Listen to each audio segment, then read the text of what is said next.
任常春藤解析英语杂志社社长，同时担任10多家电台英语教学节目的广播主讲。赖世雄先生对英语学习爱好者的需求极为了解，因此长期受邀到各处演讲。他不遗余力地传授各种学习经验给大家。好，现在掌声有请我们的赖教授。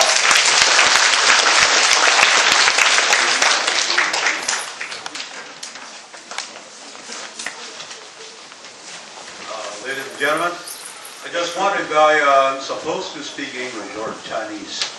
It's up to you to make this decision. All in English, is that right? Yeah. Very good. You understand me? No problem whatsoever. Very good. I just wonder if your English proficiency is good enough. But anyway, I'm going to try. Okay. I do hope that you can understand what I'm talking about. Basically, my topic has to do with how to improve your listening comprehension in terms of studying English as a second language. I just, came directly from a very special unit. This is called ICBA, or they have a Chinese term for that. If I remember correctly, Jinsen Siba. Over there, I spent about 2 hours on the net talking to a very huge audience across this nation, probably some other students overseas. So definitely, I feel very, very happy. I'm going to stay here for only a couple of more hours before I will have to fly all the way to Guangzhou over there. So, ladies and gentlemen, really I take delight in having this opportunity to talk to you about the way I learned to study English long, long time ago. But before I begin my speech, probably it might as well be a very good idea to talk just a little bit about myself. We also see a lot of students standing over there. I believe there are also some seats. If you like that, you can also sit on the aisle. 坐在走道上. Okay, please do not stand over there because I'm supposed to talk probably an hour and a half.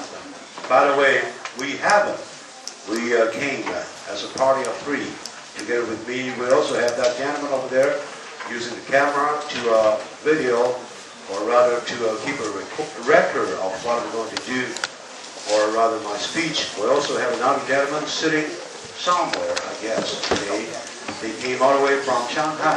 Please, okay? I'm not going to begin my speech until you are seated. Yes. You can find the space you like. You also feel like it, you can also seat yourselves directly on the aisle. We have 2 aisles there and here, okay? Right after I finish my speech, I do hope that you can also raise your hands and ask me questions pertaining to the ways or approaches to the mastery of English. Yes. Come up to the front.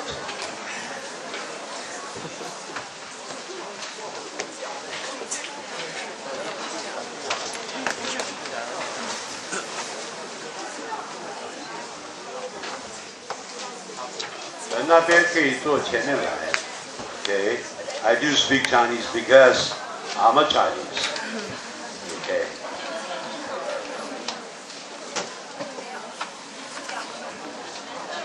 As I said before, do not stand over there because my speech will be in an hour and a half, unless you want to ask me to cut short my speech.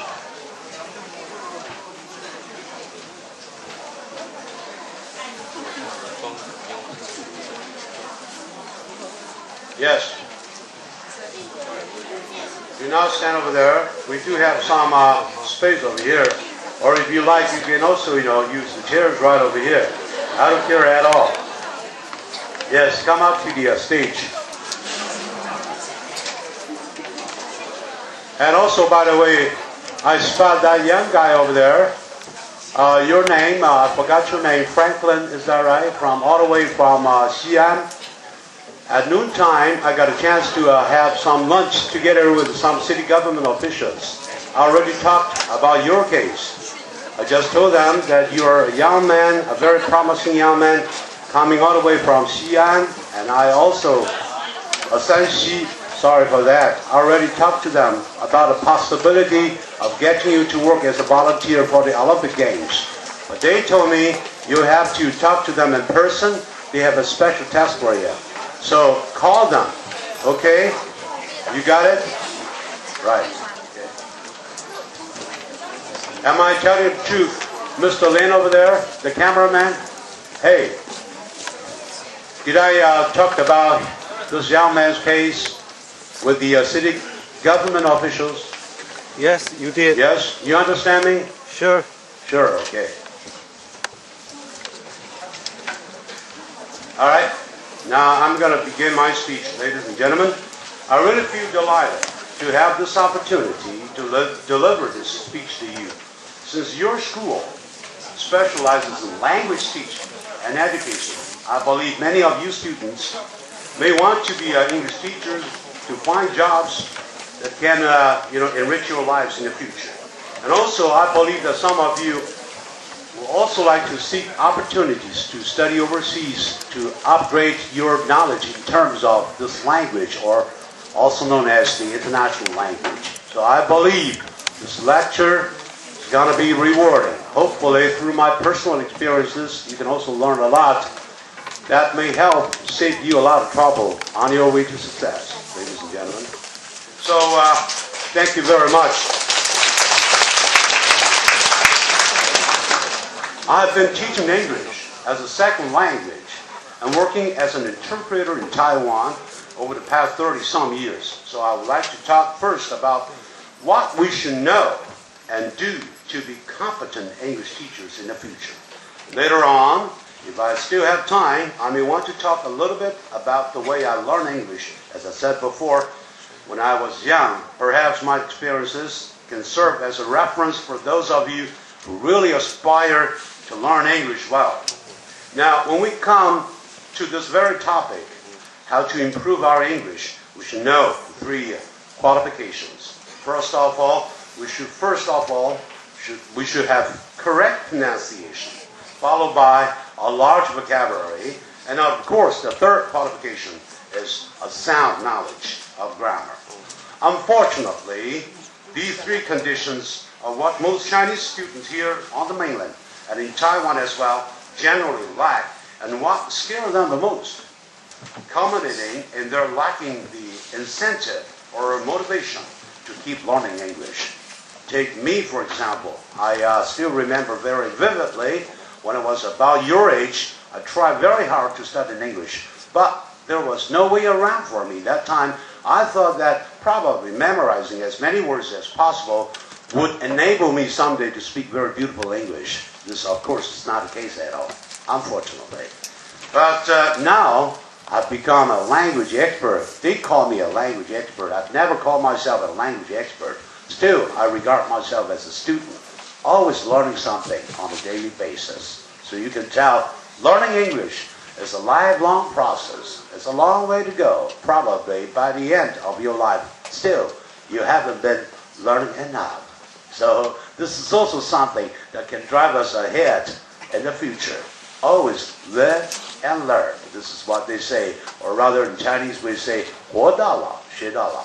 But that's the fun of this, learning process. Now, as we talked about correct pronunciation, that correct pronunciation is very important in the sense that it can give English learners the confidence they need when talking with others in English. When it comes to pronunciation, it is better to get an educated native speaker of English. By this I mean either an American or a British person to teach students. But in reality, this is impossible because we can't find so many native speakers of English around. Even if we can find some qualified native speakers of English, financially, it is also a problem, especially as far as schools in remote and rural areas are concerned. Even schools here in Beijing cannot afford to get all foreign teachers to teach us. This is a problem. But now think of this possibility. If there are no native speakers around, can we also manage to speak very beautiful English? definitely we get. Now, for as long as I can remember, it is the local teachers that have been responsible for teaching pronunciation. Generally, they use two approaches. For elementary school students or school children who are beginning to learn English, the teachers use basically phonics instead of phonetics. They have good reason to do so, and I quite agree with them.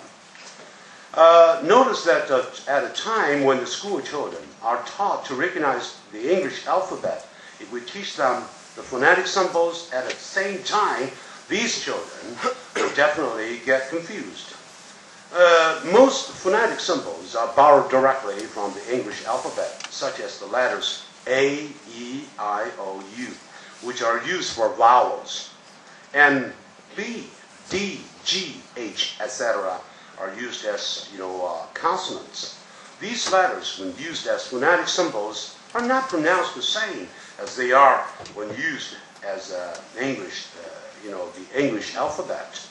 For example, the letter A in the word B-A-D is read ad or bad, as a phonetic symbol, and the letter M in the word Tom, T, capital T, T-O-M, is read, as a phonetic symbol. For fear that school children might get confused about the difference between the alphabet and phonetic symbols, most elementary schools here adopt a systematic phonetics program to teach children pronunciation, which is also the case in Taiwan. Now, phonetics is in fact the study of the way in which the spellings represent the sounds that make up words. For example, an English teacher may get his or her students to learn to spell such words as bad, sad, mad, and dad, and make the kids understand that whenever they see words that are spelled this way, usually the letter A is read ad. I can give you a long list of benefits that can come along with phonics, but to save time, I'm not going to talk more about them. As an English majors, you'll be able to find them yourselves. But phonics has its shortcomings. We know that phonics is something we cannot do without as we teach small children or little kids. But phonics is not everything. It does have some shortcomings. This is what I'm going to talk about. By learning to pronounce words totally based on phonics, one tends to make mistakes every now and then. For example, the name, capital S, S-E-A-N. Now, is spelled S-E-A-N. Based on phonics, the name should be pronounced Sin or Sin, but in reality, it is pronounced Shan with a long or sound. Shan instead of Sin. I do not deny the importance of teaching phonics at the elementary school level, but the problem is that right after those school children enter junior high school, they find it hard to fit into a new environment where their English textbooks, list words with phonetic symbols they have never learned before. That's a very big problem. Not only here in China, but in Taiwan too, okay? So this can give English teachers a headache because their classroom teaching time is very much limited. About 6 hours per week. I have no idea exactly how many hours you have here in China. Back there in Taiwan, about 6 hours. So this is quite too little, I should say. So teaching the contents of each lesson is already time-consuming. So how can they put aside more time for teaching students phonetic symbols? That's the reason why many junior high school students give up learning English before the end of their first year in junior high school. I think this is the norm everywhere in China and Taiwan.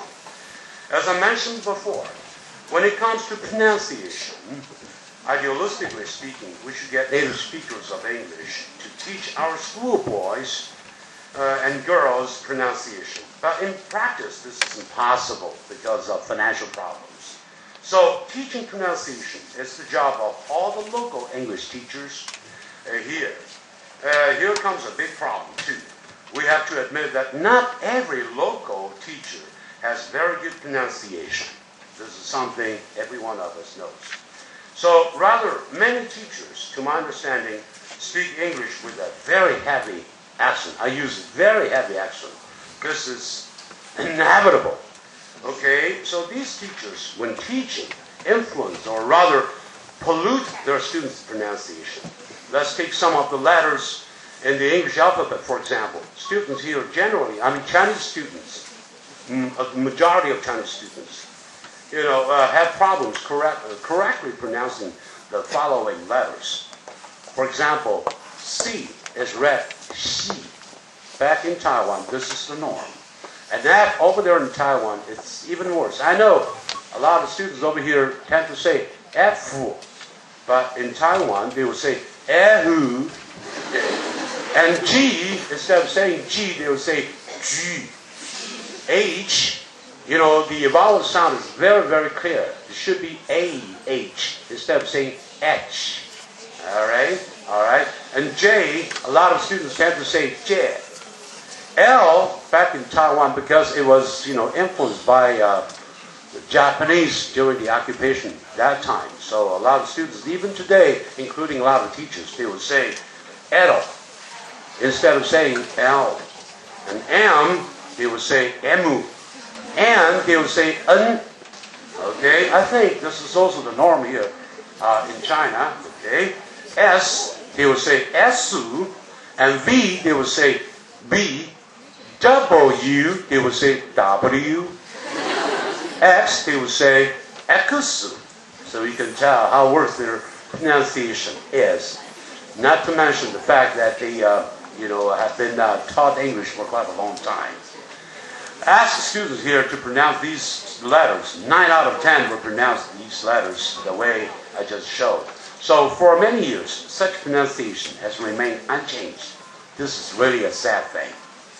Another big problem is that most local English teachers fail to understand the importance of linkage or connected speech. Linkage, in French they would say liaison. I think you understand the meaning of this word. A linkage, by the way, this is very, very, very important because without the understanding of the language, you will never be able to speak very beautiful English. Your fluency, will be very much influenced. We know that when we speak Chinese, each Chinese character is about the same length. This feature makes us tend to pause between each Chinese character, whereas in English, native speakers do not pause between each word. So let's take a look at the following example. In Chinese, we say, 你要到哪里去呀? 你要到哪里去呀? Say 你, the Chinese character is about, let's say, half a second in terms of length. But when we put these words together, 你要到哪里去呀? We are quite familiar with this, and we are also feeling sure that, well, this is the case. We speak Chinese. This is the right way we speak Chinese. But in English, the length can vary. It can be a little bit shorter, and it can be also a little bit longer, depending on your mood. For example, 你要到哪里去呀? In English, they would say, we're going. Some people would say, we're going. And a lot of more people would say, we're going. So depending on the situation, different people may have different intonation, or rather, pronunciation, or rather, the rhythm, so to speak. So this is a big difference between Chinese and English. Because of this feature, the local English teachers tend to teach their students to read English the same way as they do Chinese. As in, for example, a native speaker would say, I'm very good at almost all sports and other fun activities, but the only thing I can't do is dance. That's the way a lot of Americans will, read when we have a chance to read this short sentence. But in Chinese, or rather here in China, in Taiwan as well, those teachers, English teachers, including definitely the students they are teaching, they will say, I am very good at almost all sports and other fun activities. See, pa, pa, pa, pa, pa. It sounds a little bit choppy. This is not the right way to speak English. In other words, those native speakers have this tendency to speak English the way as if they are singing. They tend to, lengthen the syllables, and sometimes they tend to shorten this, depending on their own moods, or rather depending on the situation. Now, this is the case also. Another thing is that intonation and tonality sometimes also make a big difference. This is a problem that is related to pronunciation. In English, you have intonation, or rather those native speakers have intonation. Whereas in Mandarin, or the official Chinese language, we have what is called tonality. The Chinese tonality is composed of 5 different tones, namely the flat tone, the rising tone, the falling rising tone, the falling tone, and of course the neutral tone. Bong, bong, bong, bong, bong. These 5 tones are called tonality. Such tone differences can be a big barrier, a very big barrier for Chinese students when they begin to learn to read English, whose tones are generally not fixed. In other words, they can rise or fall depending on the speaker's mood, as I said before. Sadly, very few English teachers notice this and include English intonation as part of their teaching. That's why a lot of our students read English the way they read Chinese, poor pronunciation, and the lack of variety of intonation have forced many students to keep their mouths shut. Now, in learning English, as in learning any other language, the more words we're familiar with, the better our reading and listening comprehension is. For most Chinese students, memorizing English words can be a big problem, can be a very big headache. My experiences in learning English has convinced me that to memorize a particular word, please listen up, you should first know how that word sounds. In other words, you should know how to pronounce that word. This again involves the understanding of phonics and phonetic symbols. Words that are memorized without sounds can easily be forgotten. Secondly, you should know the definition of the word that you want to memorize and how it is used. In a sentence, reading sentences gives you the context or connotation you need to memorize the words you're learning. Unfortunately, I think, sometime yesterday I ran into a woman on a very special occasion. This lady told me that she managed to memorize about 30 words on a daily basis. Still, she just felt a little bit disappointed. She wasn't able to memorize all the words in the long run simply because she tended to forget those words. She tried very hard to memorize. All of a sudden, all the words were gone, disappeared out of her mind. And I just told her right on the spot, you failed to understand the definition. You failed to understand how the word was used in that particular sense you were reading. So that's why I would say, if you want to enlarge your vocabulary, first of all, you should also understand the importance of phonetic symbols. By using the sounds instead of spelling, definitely you can, make it easy. Or rather, feel that it's quite easy to memorize those words. Without a connotation, without, the context, you'll have a hard time memorizing words. Unfortunately, as I said, the majority of Chinese students learn to memorize by spelling instead of by reading sentences. Take the word water, for example. Here, I'm holding a bottle of mineral water.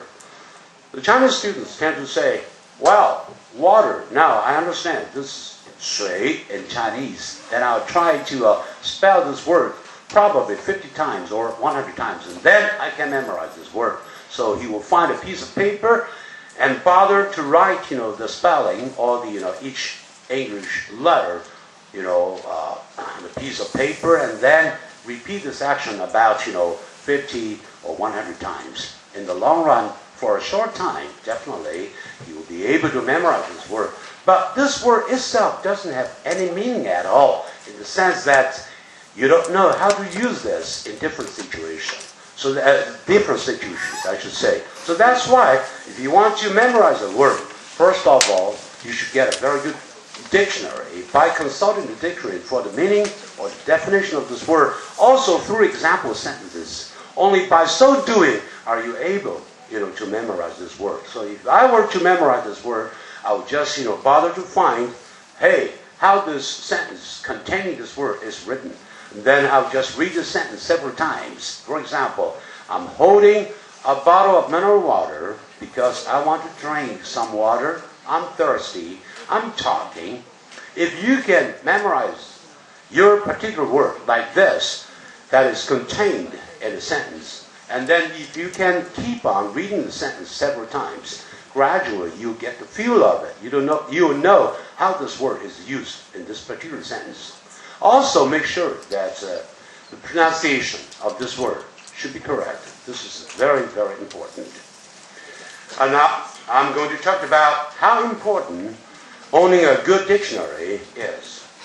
In addition to the basic meaning of the word water, as I said before, I want to drink some water. You should also learn to know other meanings of this particular word. In this case, a good dictionary can help us go a long, long way. A good dictionary often has many short and useful example sentences. Example sentences are very important. By reading these example sentences, you know how the word you're going to memorize is used, where it is supposed to be put. Only by so doing, you know or can you know how to use this word in the correct connotation. I started to learn English long ago, and I also would consult a dictionary. If I remember correctly, in the first 2 years, I already changed about 6 dictionaries. But when it comes to a good dictionary, I should say I tend to define a good dictionary as one that is composed of a lot of word entries.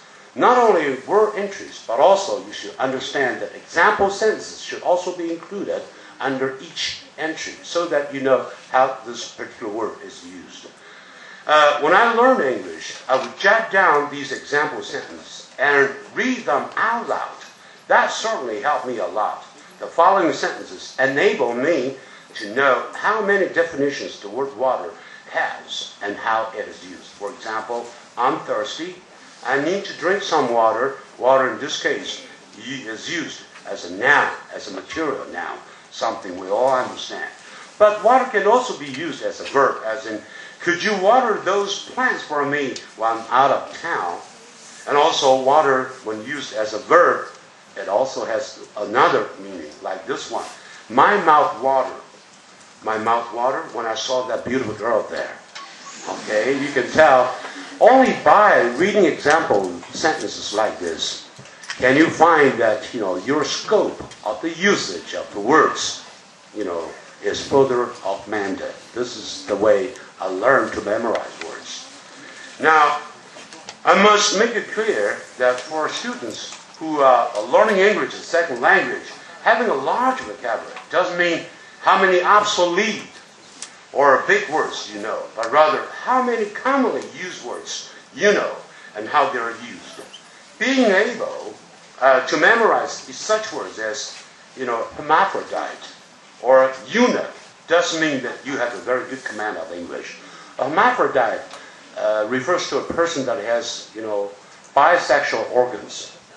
A eunuch is one that doesn't have a male organ, so to speak. So these words are very big, but seldom are they used. So even though you're able to memorize these words, it does mean that your English proficiency is very good. It is those commonly used words that you should understand. Because in conversational English, I think, sometime, about 5 years ago, I read an article about some peasants or some farmers in the United States whose vocabulary, daily vocabulary, is no more than 500 words. So they keep on talking, and of course in English, and their English proficiency definitely leaves nothing to be desired because English is their mother tongue. However, they do not use a very large vocabulary. Their vocabulary is composed of no more than 500 words. So it is those commonly used words that you should understand. But it doesn't mean that you bother to understand one definition. Usually, by consulting the dictionary, under this entry, you'll find a lot of definitions, followed by a lot of example sentences. So that's why the simpler, the more common a word is, the more important, the more necessary it is to memorize that word.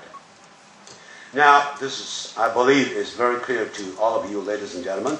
So try not to memorize those academic words, but rather those commonly used words. Academic words are important in the sense that in the future, probably, those of you may fly all the way to the United States or to the UK where you got to, pursue your advanced studies. Then you'll find that academic English is very important. But this is basically related to your reading comprehension. So this is not for conversational English, something you should keep in mind. It doesn't mean that you should not try to memorize those academic words, but rather still, it is important in the sense that you're going to write or present a lot of essays or papers, for your seminars or some other graduate studies. But that's another story. I'm not going to talk about this for this short period of time. So this is what I just talked about in terms of how to memorize words. Now, the second thing is that we also should have a very sound knowledge of grammar. Learning English, just like building a house, the English words we learn are just like bricks, and our knowledge of grammar is just like the steel bars we need to support the house. Our constant practice of this language serves as cement that solidifies the house. If we learn words without knowing how to use them, it's just like building a house with bricks only. Such a house could easily give way or collapse because it lacks steel bars to support it. For anyone who wants to learn English well, a good knowledge of grammar is a must. Grammar is something you can't do without. It's spoken and written English as well. Unfortunately, grammar teaching here and in Taiwan can hardly be called a success. Many students give up learning English just because they find grammar hard to deal with. However, with a good knowledge of grammar, your reading comprehension can't be good. Without this, your English comprehension can't be good. Because sometimes the sentence structures can be a little bit too complicated. Only with the ability to analyze the sentence structures will we understand the meaning of this. One typical example is this particular sentence that I just mentioned a short while ago. In another place, I said, all save John will do it. Now, in this sentence, this is a very short one. I'll just, repeat the sentence. All save John will do it. Now, you can tell all is the subject, followed by this verb, save, S-A-V-E. And there is the object following it. All save John will do it. There's the trouble. Because in this particular sentence, we find two verbs altogether. One is save and the other is will do. If you do not have a sense of grammar, then you're going to find it very hard for you to translate the sentence. Because save means to rescue. To save some people means to rescue some people. Will go, this means to move in one particular direction. How come these two words are put together and then without any conjunction? This is wrong. But if you bother to consult a dictionary, immediately you will find that save can also be used as a preposition, meaning except. So this sentence is the same as all except John will go. This means, now here's the problem. If you do not have a sense of grammar, then you will not be able to get to understand what this meaning of this particular sentence is all about. So that's why the ability to analyze sentence structures is very important. And the ability is also referred to as your grammar background.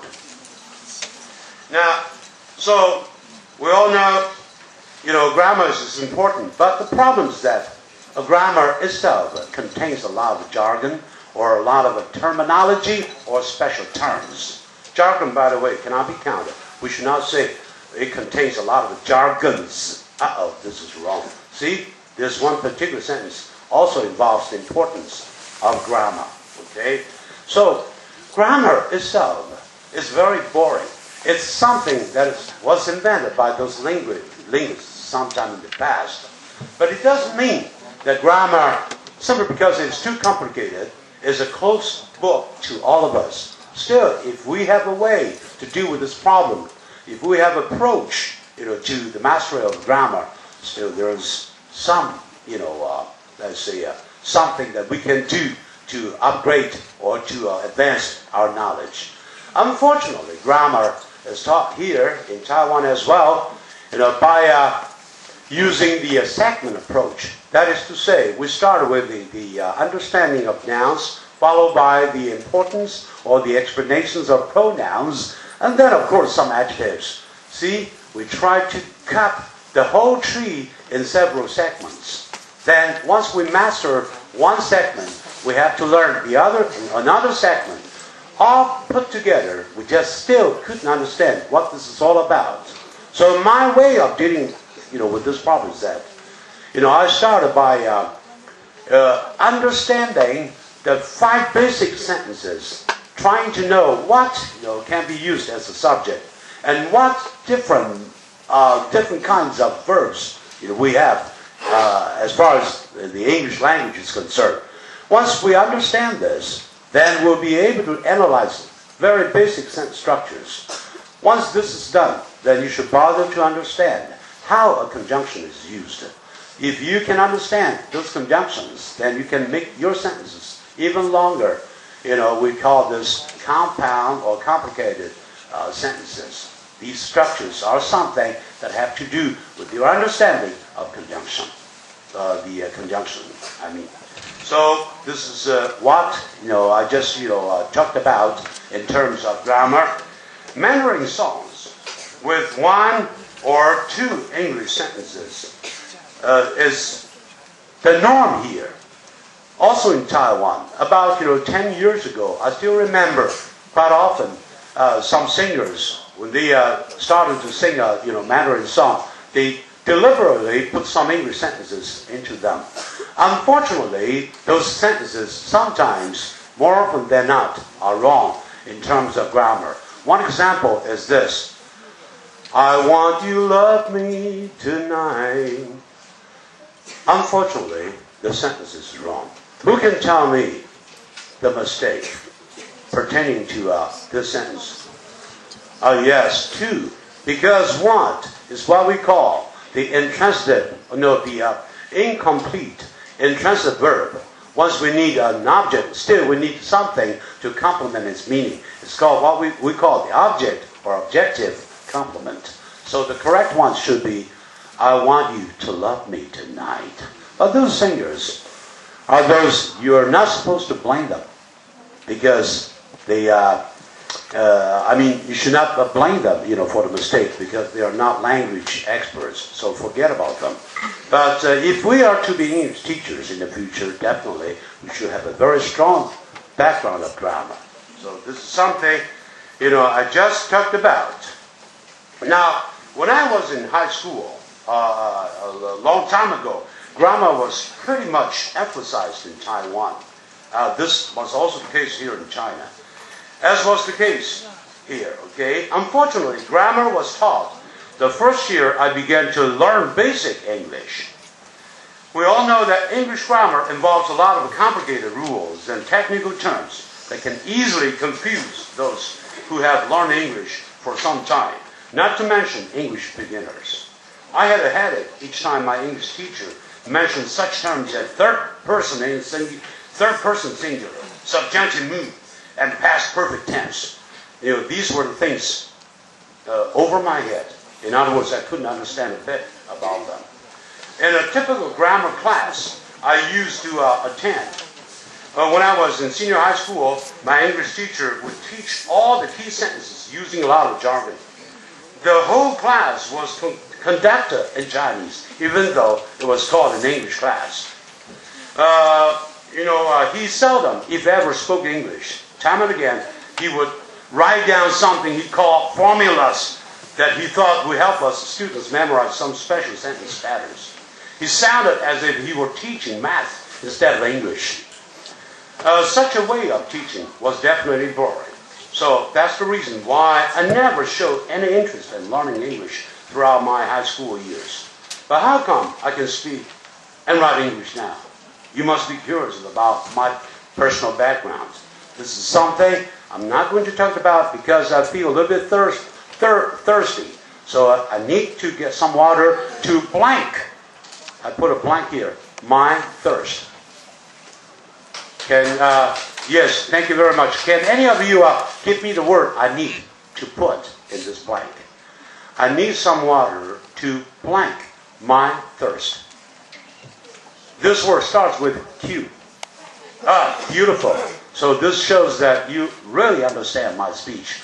Later on, I'm going to take about a 5-minute break, and then I'm going to talk about my personal experience, which is the main point of my speech, the main purpose of my coming over here to deliver this speech. I'll be back in 5 minutes. Thank you very much.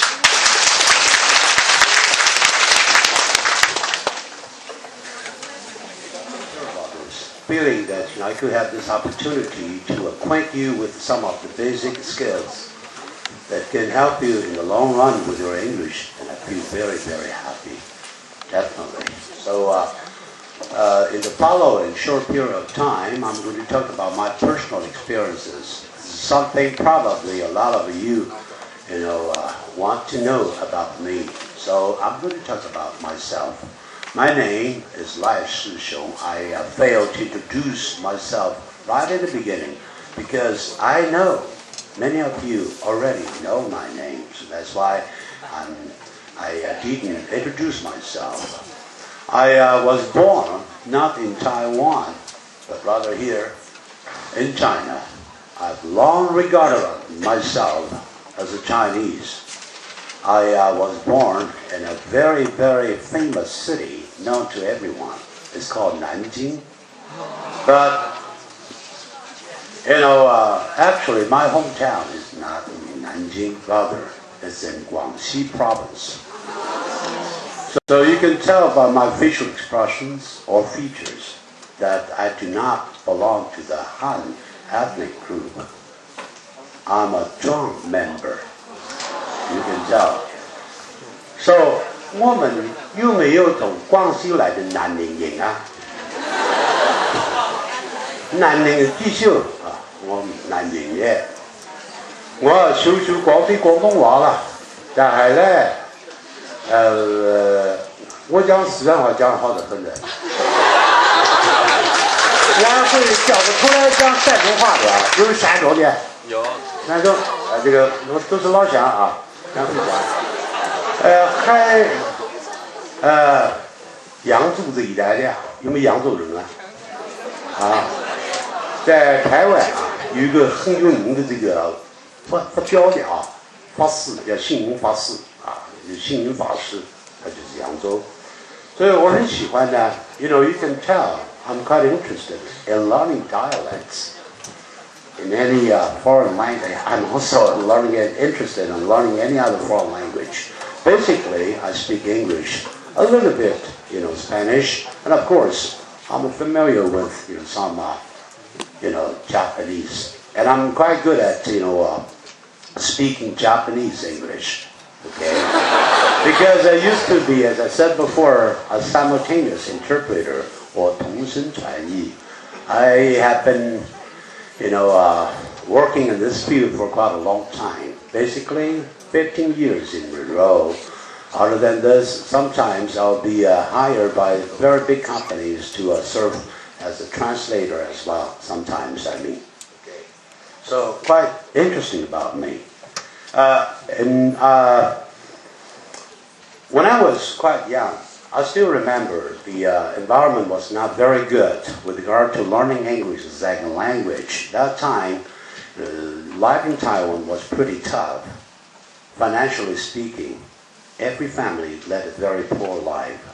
This is also the case with my family because my father and my mother came directly from mainland China. They went there to Taiwan, staying in a very small town called Taoyuan. I started to learn English at the age of 13. That was the first year ever I after I went, to junior high school. But unfortunately, in terms of quality, not every teacher was qualified enough to teach us English. That time, people that could teach English were very few and far between. Their English basically was not very good. Worse still, some of them, were taught during the time when Taiwan was occupied by those Japanese. So quite a few teachers that time spoke what they called Japanese English. For example, this particular sentence should be very easy for you to understand. Where are you going? Do you feel like going to the movies with us? For example, these two sentences. If they were read, by those teachers, they would sound like this. Where are you going? If you feel like it, though, I would like to ask you to go to the movies. Instead of saying the, they would say the, T-H-E. So you could tell how perfect their pronunciation was. Later on, I was into senior high school. But I was as playful as could be. That time, life was still pretty tough. But I began to show a very strong interest in music. I learned to play drums. Later on, I became a member of a band organized by a bunch of students there. So I used to be a good drummer, something you don't believe, right? I really can beat the drums. For example, if this is a snare drum, definitely we need a tom-tom, and sometimes we also need a bass drum.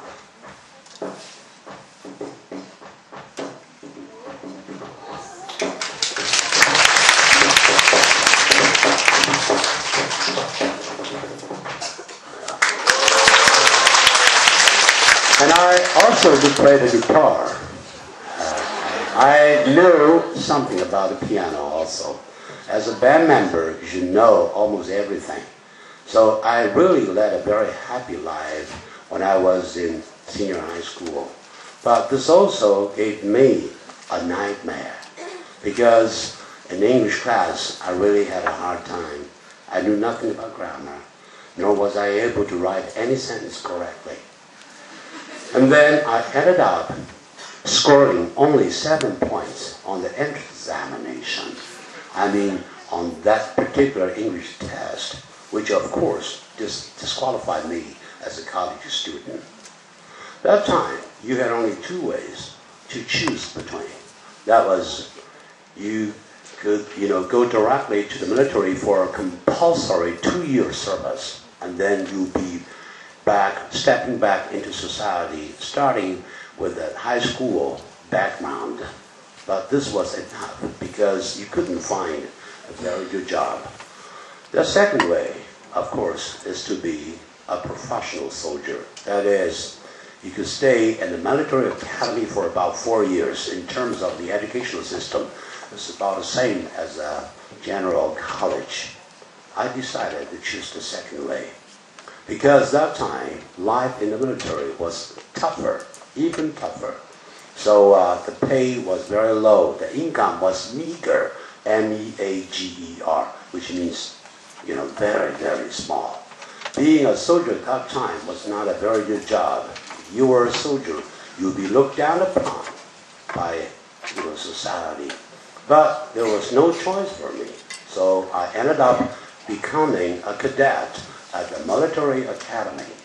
But it didn't mean that I wanted to study hard. The first day I decided to go to the military academy. As I said, I was very playful. I didn't bother to study, hoping that one day, once I was discharged from the military, I could also find, a decent job that could, enable me, to make, let's say, a decent living or something like this. And also, once you became a soldier at that time, after you retire, you were supposed to get a pension that could support your life. So this is what I thought about right in the beginning. But something all of a sudden happened to me that totally changed my life. I think about half a year later, right after I went into the military academy, I just found that a bunch of students directly from the United States paying a visit to our military academy. Those American students looked very sharp, they were well dressed, and they were a little bit snobbish because, of course, the United States was very strong, and even today it is still very strong. That means they have a lot of money, people over there. So they looked down upon the Chinese over there in Taiwan, thinking that, we were inferior to them. However, at that particular moment, a very good friend of mine stood up, speaking English the way a native speaker of English, did. His English was so good, as you just, turn around, you'll find that he actually was a Chinese in reality, but his English was not unlike that of a native speaker. His English was so good that it impressed those American students a lot. And of course, that time, I was aroused. I mean, my interest in learning English was aroused by this very young person who was about 18 years old. And I was very curious about the way he learned English. I talked to him, and he just told me, you have no chance of improving your English, because I learn English totally differently, than the way you learn English. Simply because I was brought up, he said, in an environment where there were a lot of military dependents over there. So at that time, Taiwan was safeguarded, by those American soldiers. That was a very special situation. That was also a good opportunity for his father, who served as a liaison officer in the Air Force, to get his son to get acquainted with those native speakers. So he started to learn English by speaking English, fooling around with those American kids. Later on, when he was in elementary school, he decided, to read some, books for children. And later on, in his junior high school years, he was able, that time, to read such high-level magazines as Time, Newsweek, and U.S. News and World Report. His English was so good that he scored 98 points. The full marks were 100 points that time.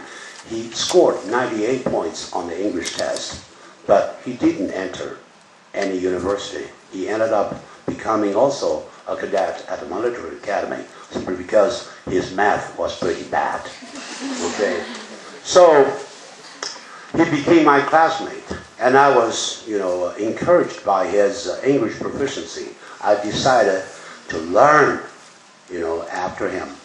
But he said, no need of that. If you can take my advice, before you know it, one of these days, you'll be able to have a very good command of English, both written and spoken. And I said, what can I do? He said simply, from now on, you should imagine yourself as a newborn baby. Simply means I should start, correcting my pronunciation right in the very beginning. I told you before, my pronunciation was pretty bad. And then he also said, you should learn to talk to yourself on a constant basis. There's no other way around. In other words, you should learn to build up an environment totally on your own, so that you can always expose yourself to this environment, to this language, to this international language known as English. I took his advice. So a week later, I walked down a street, downtown Taipei. Over there, I chose a very small conversational English book. A very small book that was composed of about 30 lessons, I guess. Each lesson very easy, very simple, composed of no more than 5 or 6 sentences. So I decided to learn English, right, with that book.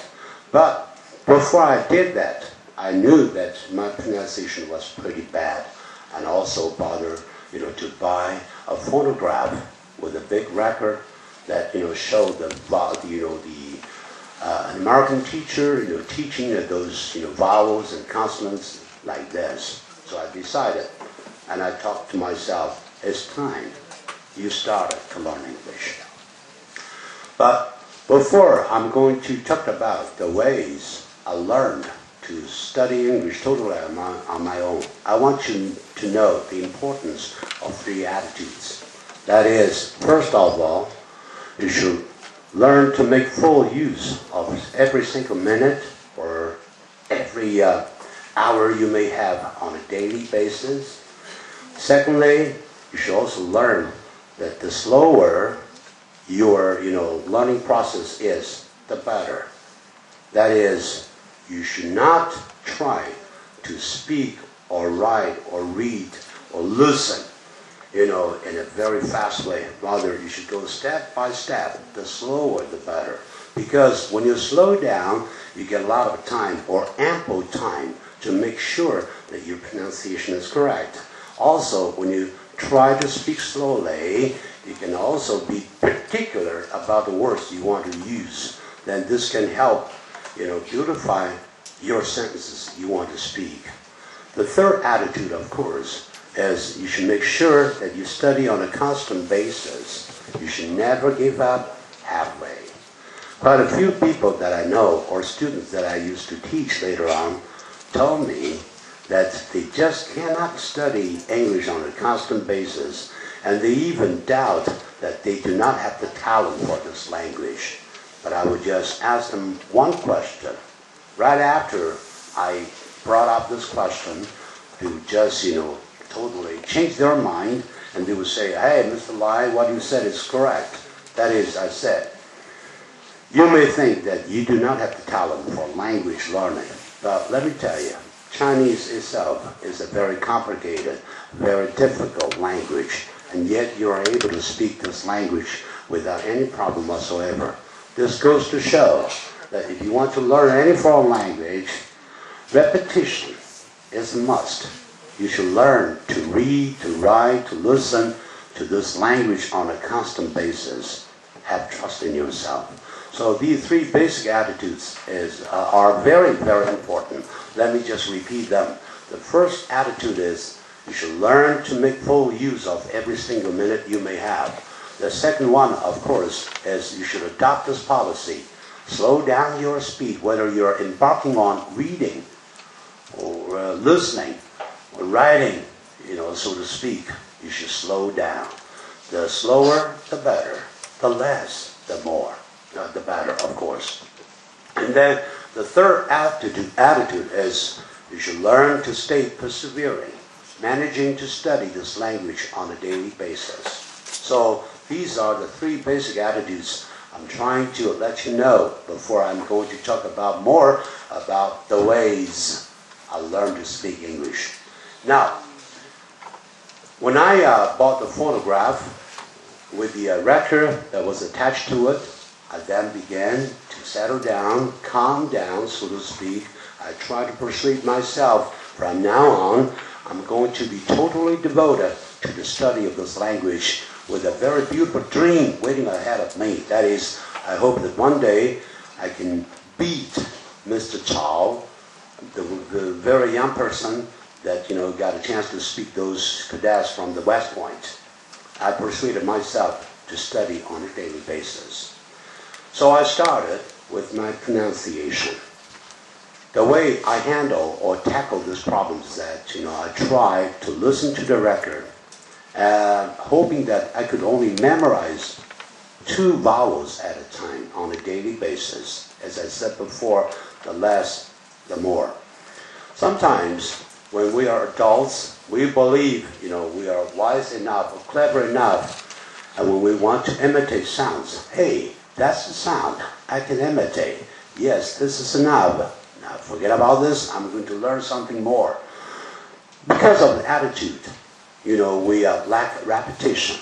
Sometimes it's the subtle difference that makes a very big difference. Subtle means very small, too small to be seen. The subtle difference, if you can learn to pay attention to those subtle differences, I'm sure one of these days your pronunciation is pretty good. It's got to be pretty good. Unfortunately, we adults, fail to understand the importance of repetition. And we just forget about this. Later on, our English tend to get, rusty. However, take a look at the small children. When they are learning English or any other foreign language, or even their mother tongue, they start with very few words, and then they will repeat these words probably 100 times on a daily basis. Take my granddaughter, for example. I still remember when she was about a year old or something, she was beginning to learn Chinese. That time she couldn't say anything in Chinese. She would keep pointing at the lamp, asking me to say the word in Chinese. I would say, 电灯, 电灯. Always, I would just do so. Each time she pointed at that, object. And of course, this was very redundant, very repetitive, very boring. But I was patient enough. One day, I was surprised to find that, she could manage, or she managed to fumble such words as 电灯, which sounded more like, a dialect, from Shanxi, right? 电灯, 电灯. So repetition, this goes to show how important repetition is in the process of learning any foreign language. So I was very happy that I could, insist on doing so. I learned 2 vowels, only 2 vowels at a time on a daily basis. But gradually, I just found that I was able to put my tongue in the correct or right or precise position.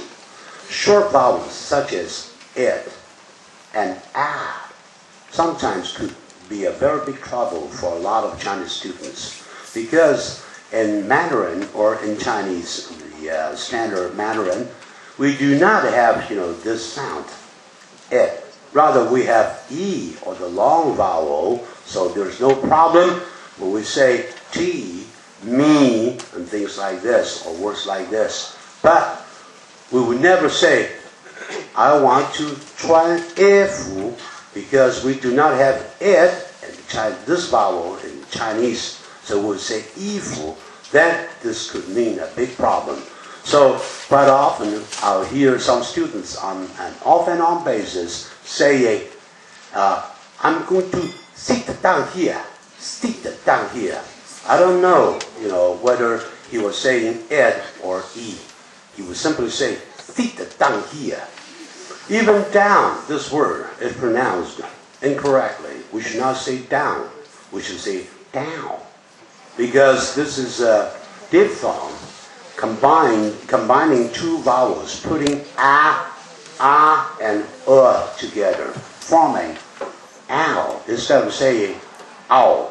So that's why the subtle differences are so important that they are something you cannot get rid of. You should not fail to take notice of, in other words. So I was very meticulous. I was trying very hard to be very particular of my pronunciation. I paid very close attention to the way I pronounced each and every single word. Gradually, in less than 3 months, I was able to read word, rather any word, based on the phonetic symbols correctly or accurately, very close to the tone, or rather the pronunciation made by those native speakers. And I was very happy. In less than 3 months, I was successful, quite successful, so successful that I decided to move on to the second phase. I decided to learn to speak English. When it comes to speaking English, quite a few of you would say, hey, probably I have to go to a cram school. A cram school, of course, is not a regular school. It's rather a school founded by private enterprises or persons. Like Xindongfang here, this school is also called a cram school. A lot of people would just pay a lot of money staying over there, choosing one textbooks after another, being taught by teachers over there. But I would say, in terms of efficiency, if you want to speak very beautiful English, there is the trap here. If you simply go to cram school to learn English, keep in mind, you stay there for about 2 hours. How much time you may have, for you to speak English? I really doubt. Because you probably have no more than 10 minutes. A regular class like this in a cram school goes like this. Usually the foreign teacher would just walk in and would say hello or greetings to everyone. Hey, how's it going, everybody? All right, glad to see you. This is our first time class meeting. I feel very happy to talk to you. Now, sit down, please. I'm going to do the roll call. See, this is only spoken by those native speakers. You just remain seated over there, keeping your mouth shut. You haven't said anything yet. When the roll call begins, hey, the man sitting over there in the corner, may I have your name, please? My name is Zhang. All right, sit down. And you just manage to say, my name is Zhang. And that's all. And then after the roll call, which usually takes about 10 minutes or something, is over, then the teacher will guide you to repeat after him. And sometimes he or she will read one particular sentence, and then you will just read that sentence following him.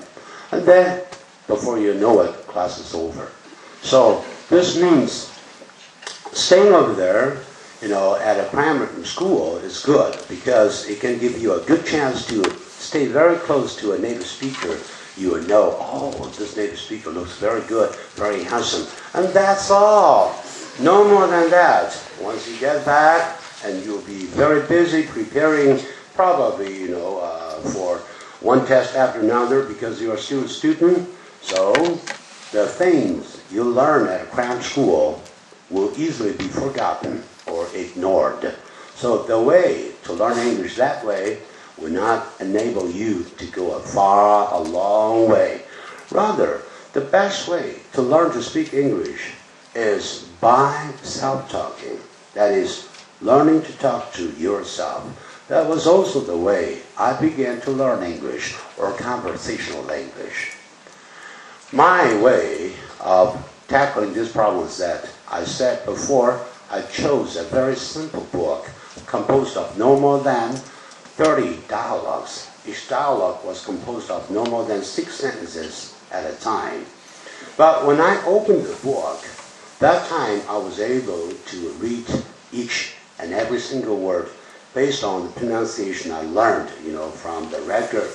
Then I'll manage to consult a dictionary, and then after I knew how this word was, pronounced, I began to understand the meaning of each particular word, and I would try to translate the sentences on my own. Once this was done, I'll just learn to read all the sentences at a very slow speed. The slower, the better. The less, the better. As I said before, then I would just, read those sentences whenever I had time.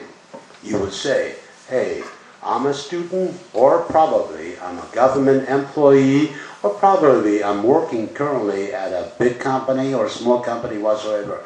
But I cannot afford to have enough time to do the self-study to learn to speak English. I would say you should learn to manage your time in a very efficient way. You cannot say, I'm very busy, so busy that I do not have any leisure time left. I can tell you, we do have leisure time, however busy we are, either a student or a worker or whatever. Let me just tell you, the time you get up and then on your way to school, you can talk in English. When you fight the bus that is usually crowded with people, on the bus you can also learn to speak English or read English. And then once you are in school, in between you have about a 10-minute break. Okay? Divide this 10 break into halves, and then you have about 5 minutes for self-talking, another 5 for your friends so that you can associate with them. At the same time, you still keep your friends, but at the same time, you also learn to speak English on your own. At noontime, definitely, this is a very golden opportunity for you to speak English even longer. You have about maybe, let's say, 2 hours or probably an hour for lunchtime. Still, very quickly, you can finish your lunchtime in less than 10 minutes, and then simply take a walk before you get back to the classroom sit down and begin to read English. Now, here comes a very good benefit. Because English is a foreign language, and sometimes when we read something, this can be a very bad headache, because sometimes we can't understand the definition. We have to, bother to consult a dictionary, because it's very troublesome. So in less than 20 minutes, you just feel drowsy, and then you tend to take a nap. Since you take a nap, your spirit will come back. So in the afternoon, when you attend other classes, you will not doze off in class. In the long run, you can learn something. If you do not learn English during that short period of time, you tend to feel very drowsy or sleepy, and you doze off through class. You end up learning nothing at all. So that's why learning English can help you take a good nap. Please do that during the lunch hour. And then right after school is over, on your way back, you can also learn English, right? Either on the bus or while you're walking, home. On your way back home, you can also learn to speak English. And then back home, of course, you have a lot of homework to do, because you have to stay prepared for your tests next day. Still, after everything is done, after you study very hard, before you go to bed, put aside about 20 minutes or 30 minutes. And then this time you can also speak English. And then, of course, you get a good night's sleep, because learning English can be very trying. Hey, trying. In this case, this is an adjective meaning something else. It doesn't mean to try to do something. When trying is used as an adjective, this simply means painstaking. Very, very 辛苦, and then you feel drowsy again. And then you go to bed having a sound sleep. So you don't have to rely on sleeping pills. Rather, you should rely on studying English on a daily basis. That can help you fall asleep very quickly. Give it a try, please, okay? So you can tell, you may be very busy. Still, you can put aside some time on a daily basis. I already, did the counting. Roughly, you have about at least 2.5 hours on a daily basis, as your leisure time for the purpose of studying English. Isn't this, a blessing? So give it a try. Secondly, once you find that you have time, all right, so what can I do to learn to speak English? As I said before, you should learn to talk to yourself. So during this short period of time, let's say you have about 5 minutes, then you manage to repeat the sentences in your dialogue book or composition book very slowly. The slower, the better. I think the speed should be one at which, once you just find that you can also comprehend Chinese in Chinese in the same time. When you read English, please keep in mind, try not to read the English sentences only. At the same time, you should read what the meaning is in Chinese. Some people will say, hey, when you learn English, you should forget about Chinese. You should think in English only. People who say things like this are those probably who cannot speak very beautiful English. Deep in our heads or in our minds, we have Chinese. This is a language we'll never be able to get rid of. I already showed you that I'm able to speak different dialects. But deep in my mind, at the bottom of my mind, is the Mandarin that supports my thinking. Actually, thinking in Chinese is a must. But how come you still are able to speak beautiful English or fluent English? Well, this has to do with repetition. The more you use this language, English, the more familiar you'll be with it. And then, in between, as you do the translation or interpretation, you just go very naturally. You will think in both Chinese and English at the same time. There's no doubt about that. So that's why you have to slow down so that you can comprehend in Chinese. But of course, you are speaking English. It doesn't mean that you should forget about Chinese. You just repeat this process, right from in the morning all the way down to, let's say, about 2 to 3 o'clock in the afternoon. Then you'll find, much to your surprise, that you have already read the short dialogue for over 100 times. I mean, I do not want you to memorize or recite the contents. Rather, you should keep on reading these sentences out loud. The slower, the better. And then, at around 2 or 3 o'clock in the afternoon, you should put aside your book, and then you should do what I said. That is, learn to talk to yourself by role-playing. That's the way I did long time ago.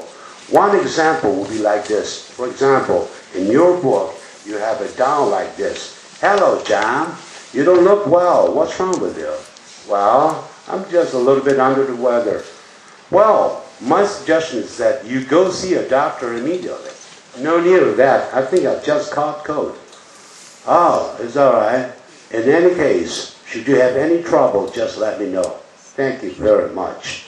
If this is the dialogue, try not to, memorize the contents. Rather, as I said, just, read the sentences out loud at a very slow speed. Once you're familiar with the contents, put aside the book, and then talk to yourself as if somebody is standing or sitting in front of you. For example, when you begin to speak English, you have to speak very slowly so that you have ample time to hear, to think of your pronunciation, making sure that it is correct.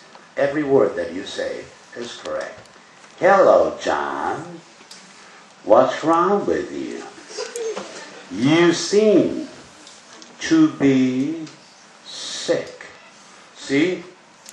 The original was, hello, John. You don't look well. What's wrong with you? But my version, the time, when it's time for me to spell out the contents, I totally changed this because I just couldn't follow the original word for word. I'm not a genius. Yet, because during the daytime, I already read the contents or the lesson over 100 times, I knew what this dialogue was all about. So I paraphrased, so to speak, the contents using words of my own choice. And in this case, I was free. I was not framed by the original content. That was a big difference. So that's why I paraphrased the contents using words of my own choice, and all of a sudden I found my scope was further augmented. I was able to use words right on the spot, using words that popped into my head right on the spot. I was free. And let me just show you this example. Let me just finish this. Hello, John. What's wrong with you? You don't look well. Like this. Then I'll just turn around, talking to the before me, so to speak. Well, yes. I don't feel well. I don't have any appetite. Oh, what can I do? Don't you worry. See over there? Your girlfriend is coming. Oh, is that right? Susan, please come here. I need your embrace. Give me a wet kiss, and then I will feel well again. You can tell. If you cannot change your contents, if you want to totally base your conversation on the original, fine. But try not to go word for word, because it could be very dangerous. In the long run, you'll end up being framed or confined by the original. So you just go all out, regardless of the words you chose. Every now and then, you will make mistakes. This is, I would say, the norm. It's quite natural. Forget about this. just manage to spell out, your words, without regard to the words, whether the words are correct or not. Forget about this. You will make mistakes. This is, I would say, the norm. It's quite natural. Forget about this. Just manage to spell out, your words, without regard to the words, whether the words are correct or not. Forget about this. Just manage to speak in English, and that's all. See, once you practice your conversation, you just find that it will take you only about a minute or two. And then repeat this process, always using the same contents, but using different words, playing your roles. And then gradually, in less than 2 hours, you'll be surprised to find you could augment your contents, you can enlarge your vocabulary, choosing any word you want to use in your contents. So this is the way I learned to speak English. I know that many of you know this great teacher called Yang, who created his business called Crazy English. But I would say seldom or very few of you would know that he used to be a student of mine when he was in Xibei. That time he was a college examination. Let me just put it this way.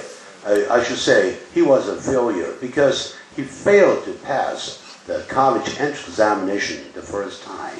And then he would bother the second year to listen to my radio program. That time I was doing the program, the English teaching program, on the national radio of China. Up to the present time, I've been doing this for about 13 years. That time he was very young. I just, told my audience across, the mainland that if you want to learn to speak English, you should first of all, start by role playing.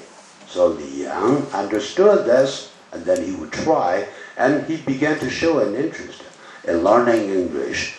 I didn't actually, invent the story or make up the story. Rather, Mr. Li Yang told me the truth while he was, giving me or throwing a party for me in Guangzhou, his headquarters there. So, I flew all the way from Taiwan, and he greeted me at the airport at a get-together. He just told me everything about this. So I really speak very highly of Li Yang. Yet this kind of skill already gave him a very big difference. Today, he just used part of my notions in terms of learning English as a second language. That is, spell out every single word out loud using gestures. And now, he just used this approach. And now, this approach has given him a lot of money. Now, this way can help you go a long way, but this is not enough. So, gradually, I just found I tried very hard to express myself in English. Yet, when it comes to inner meanings or deeper meanings, I was very much limited because of my small vocabulary. I decided to move on to the third phase, 也就是第三个阶段. That was, I tried to read as many English articles as I could. But by reading articles, I do not mean you should read an article by heart or silently. When I try to read an article, I will really read it, out loud. And I have a way to deal with this, phase. That is, I would choose an article. Since my command of English was not good that time, my vocabulary was meager, very small. I would just try to go with the first paragraph. Usually the first paragraph is very important because it contains what we call the topic sentence of the whole article. Then once I choose this article, I would then use the dictionary, get the dictionary by my side, But it doesn't mean that I would immediately, consult a dictionary if I ran into a word beyond my understanding. I would just read the article, the paragraph, so to speak, out loud for the first time. It happens that quite often I will run into some chances, some words beyond my understanding. But when I read this article, I would just forget about, words like this. Sometimes I will use the strategy, called a phonics. I mentioned before, manage to read the word the way it should sound. I don't know whether, many of you probably have tried this before, but I believe this could help you go a long way.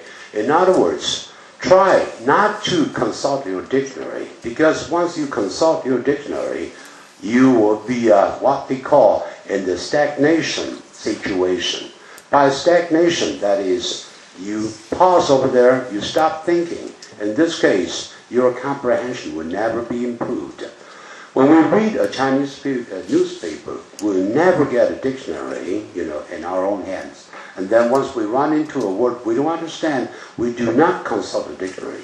But when we learn a foreign language, quite often we get a dictionary, nearby or on hand. And then we'll consult the word or refer to the dictionary, consult the dictionary or refer, to the dictionary, on the meaning or about the meaning of this particular word. This is not the right way. So you should read the paragraph out loud for the first time. And then this can help you get a rough idea. Once this is done, it is time for you to consult a dictionary. So I'm going to give you an example. I don't know, any of you, has an English article or an English book in your own hands. If so, then just show me this article, this very book. I'm going to give you an example right on the spot, showing you how I deal with my reading comprehension. Yes.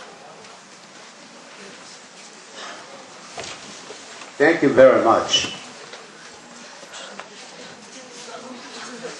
All right, thank you very much. Hey, you guys, this gentleman, I like you very much. You speak very beautiful English, I can tell. All right, he asked me to choose whatever or whichever article I like. I have no idea, so I'm not going to look at this book. I just, leaf through this page, the book without, taking a look at the contents. I don't know. Hey, there's part of the article over here. Now, suppose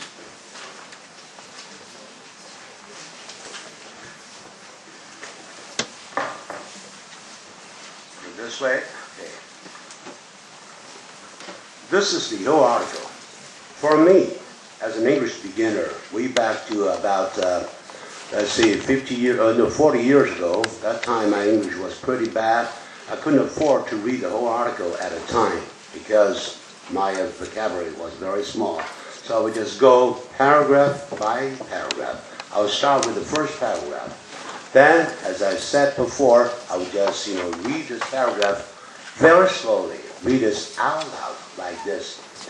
I was fledgling newspaper reporter. I was a fledgling newspaper reporter at that time. My deed was education, but during the vacation season, I found myself on varied assignments all the way from ship news to sports reporting. Suppose this is a very short paragraph. Right after I read this, I already got a rough idea of what this was all about. It was about being a reporter. See, that was the key expression. Then in between, there were some words beyond my understanding. I mean, that time, not now, of course. For example, this word fledgling. That was a big word that time, as far as I'm concerned. I mean, during that period of time. Then I would forget about this. At least I managed to finish reading the whole paragraph. And then, when I got the rough idea, I would then decide to consult the dictionary. I do not mean that, I would just consult the, big words, the dictionary for big words only. Big words, of course, are important, but usually it's those so commonly used words that really play a very, very important role. Because in daily conversations, it is those commonly used words that can help you make a very big difference. I think probably you have already understood that in daily conversations among those native speakers, they use no more than 500 words on a daily basis. So which means a large vocabulary, of course, is a blessing.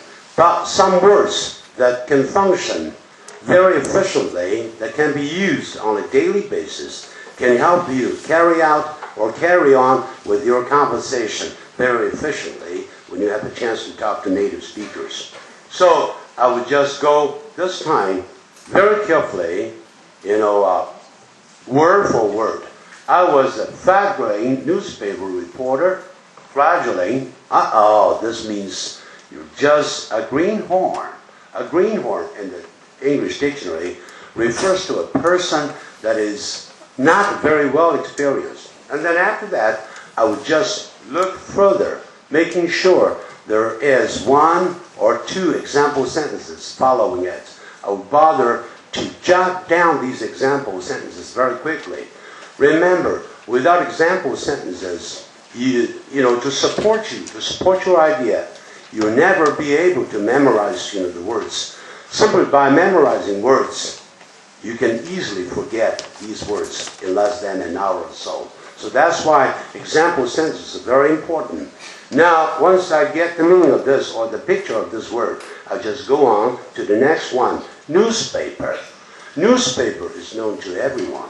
But when I check the dictionary, when I consult the dictionary, I just find that newspaper, this word, this entry is used in the following sentences. I decided to blank and that in the newspaper to sell my car. I'll repeat the sentence. I decided blank an ad, an advertisement or advertisement in the newspaper to sell my car. In Chinese we say, 我要在报上登个广告，要卖我的车。In this dictionary, probably you'll find this word, place, in this example sentence. I decided to place an ad or to put an ad in the newspaper to sell my car. See, by consulting the dictionary, originally you wanted to know the definition of this word, newspaper. However, because of this example sentence, you learn how to use put or place in collocation or in conjunction with the word newspaper. Then you form a word group. We call this word order. Gradually, because of this understanding, when you speak English, you do not speak English simply by, spelling out every single word, but rather, a word group pops into your mind, because when you use this word newspaper, you think of place, you think of advertisement, and then all of a sudden you speak a whole group of words instead of, you say a whole group of words instead of just speaking or saying one single word. That's why consulting a dictionary enables you to augment your knowledge. It does mean that you should just, check the definition, only one definition, and then close your dictionary. This is not the right way. Once you are able to understand the basic meaning of this particular sentence or, the short paragraph, it's time for you to, read the paragraph at your leisure time again and again. For example, I will just show you this example. Going very slowly, I was a fledgling newspaper reporter at that time. My beat was education. But during the vacation season, I found myself on varied assignments, all the way from ship news to sports reporting. Again, I will just read the sentence the second time. I was a fledgling newspaper reporter at that time. my beat was education. But during the vacation season, I found myself on varied assignments, all the way from ship news to sports reporting. And then you just, keep on reading this paragraph more than 100 times, and your speed and your intonation will be like this. I was a graduate newspaper reporter at that time. My beat was education. But during the vacation season, I found myself on varied assignments, all the way from ship news to sports reporting. You just, keep on reading, this short paragraph. Before you know it, you already speed up your reading, and then you'll find that your fluency is getting a lot better. But this is not the end of it. Close your book, and then, using your own words, learn to retell the story in your own words. So I would say, hey, you know something? I was a reporter at that time. Let's say when I was about 25 years ago, I was a greenhorn. I was a fledgling news reporter. My forte was education. My beat, that means your strong point, was education. I knew everything about education. If I were to cover news pertaining to education, I would have no problem. But, being a reporter, you didn't have any right to choose the news you want to cover. Quite often, I'll be assigned to cover a story that has to do with ships, or rather ship news and things like that. And then I had no choice. What can I do then? Or what could I do in this case that happened in the past? Anyway, this is very, very important. I call this the paraphrasing approach. So let me do that again. When I was about 25 years ago, I was a greenhorn, and the newspaper, that organization, I was made to cover news that had to do with ships. That's beyond me, because while I was in college studying journalism, my forte was education, and yet they asked me to cover news that had nothing to do with what I had learned before while in college. What could I do then? Thank you very much. So, this is what I call the real reading, the efficient reading. This kind of approach helped me to learn to speak English without, hesitation. Definitely, I'm now doing the show and tell simply because I hope that I can inspire you to, learn English this way. Now, here, I believe I have only 10 minutes left, I guess. It's almost 9:20, I guess, all of a sudden. So, I originally wanted to talk about not only reading, but at the same time, how to, embark on your study with regard to your grammar. Grammar is very important. If you allow me, I hope that I can spend about just 5 minutes to talk about how we should, improve, what we can do to improve our grammar. Grammar is important because it can help us, write things very clearly, very beautifully, without any problems or mistakes or errors. But sometimes grammar contains a lot of jargon, too much terminology involved in it. Sometimes we find it very boring to learn, grammar. However, I would say you should start, by reading this special chapter. In English we call speech. This in Chinese we say 句子的基本句法. By reading this chapter, you'll be able to learn what word or words can be used as subjects, or sometimes, phrases, of course, noun phrases. And then you should also make sure that you understand totally the differences, among the 5 different kinds of verbs, including the transitive verbs, incomplete transitive verbs, and so to speak, things like that. Once you're done with this, you'll be able to understand how a transitive verb in a different situation is used. For example, if this verb is a transitive verb, usually you have to make sure that there's always an object, following it in an active voice. If it happens to be what we call the intransitive verb, intransitive verb is never to be used in the passive voice unless it is used as an adjective. So if you can have a full understanding of this, then it's time for you to understand how conjunctions are used.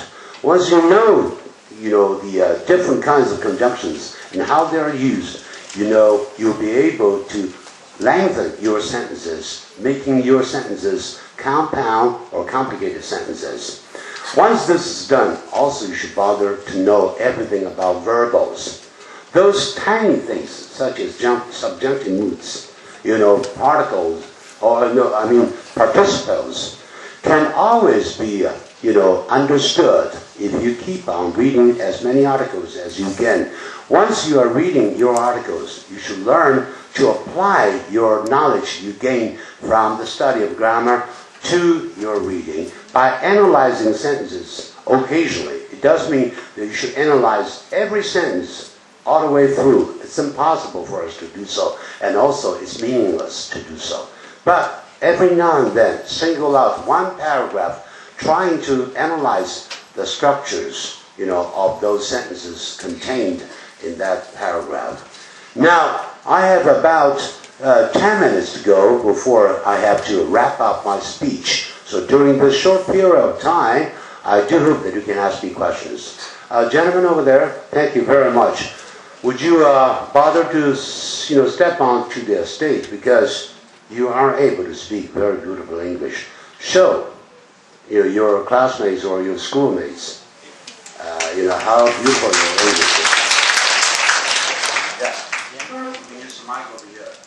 I'm going to ask you some questions before you ask me questions, or your classmates ask me questions. How long have you been studying this language? Well, I have been studying English since primary school, and at that time I was not very good, but I'm not saying I am very good today.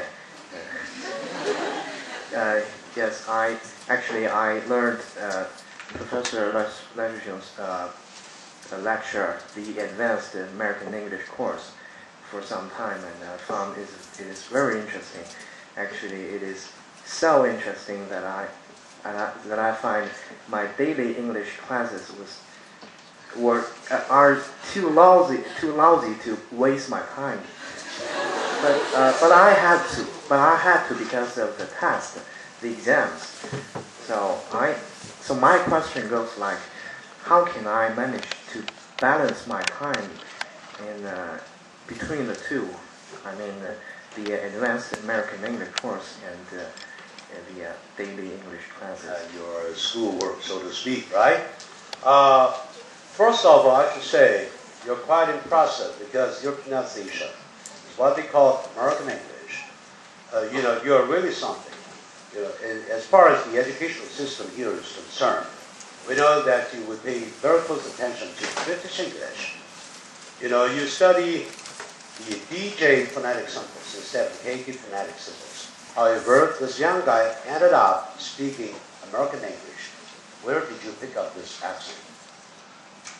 I said from your course. Thank you very much.